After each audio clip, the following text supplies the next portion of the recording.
Guys অনেক দিন থেকে ভাবছি ইউটিউবে একটি ভিডিও আপলোড দেব, কিন্তু সময়ের কারণে আর দেওয়া হয় না।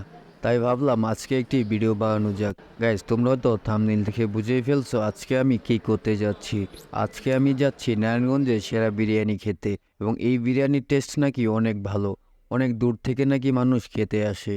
ইভেন অনেক ফুড ব্লগারও এই বিরিয়ানি রিভিউ দিয়েছেন, তাই ভাবলাম একটু ট্রাই করা যাক। আর এই বিরিয়ানির লোকেশনটা হচ্ছে বন্দর বুরুন্দি বাজার। আমার বাসা থেকে যেতে প্রায় 40 থেকে 50 মিনিটের মতো লাগে। আর এটা হচ্ছে নারায়ণগঞ্জ বন্দরঘাট। আমরা ঘাট পার হয়ে রিক্সায় উঠে রিক্সাওয়ালা মামাকে এই বিরিয়ানির টেস্ট সম্পর্কে জিজ্ঞাসা করলে মামা বলে যে বিরিয়ানির টেস্টটা নাকি অনেক ভালো, এবং অনেক দূর থেকে নাকি মানুষ খেতে আসে, এবং তিনি নাকি সারাদিনে প্রায় 15 থেকে 20 ডেক বিরিয়ানি বিক্রি করেন।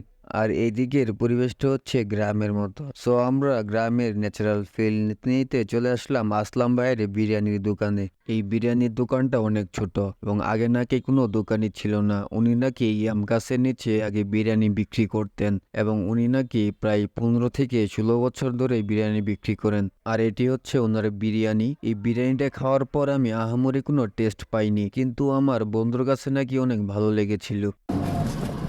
মামা বিরিয়ানির টেস্টটা কেমন ছিল? না, বিরিয়ানির টেস্টটা ভালো ছিল। আমরা যে বাসায় যে নর্মালি যে বিরিয়ানিটা খাই, আসলে এটা তো তেহারি সবাই চিনে। আসলে তো আমরা বাংলা ভাষায় বলতে বলতে গেলে বিরিয়ানি। ভালো লাগছে, পুরা বাসার টেস্টের মতো। আচ্ছা, তাহলে কি আবার কি সামনে আসার চিন্তা ভাবনা আছে তো? হ্যাঁ, ইনশাল্লাহ আবার আসবো। আবার আসবে? হ্যাঁ, আবার আমার আসার প্ল্যান আছে। আচ্ছা আচ্ছা। সো গাইস, এটি ছিল আজকের ভিডিও। যদি ভিডিওটি ভালো লেগে থাকে তাহলে লাইক করুন এবং আমাদের এই চ্যানেলটি সাবস্ক্রাইব করুন। ধন্যবাদ।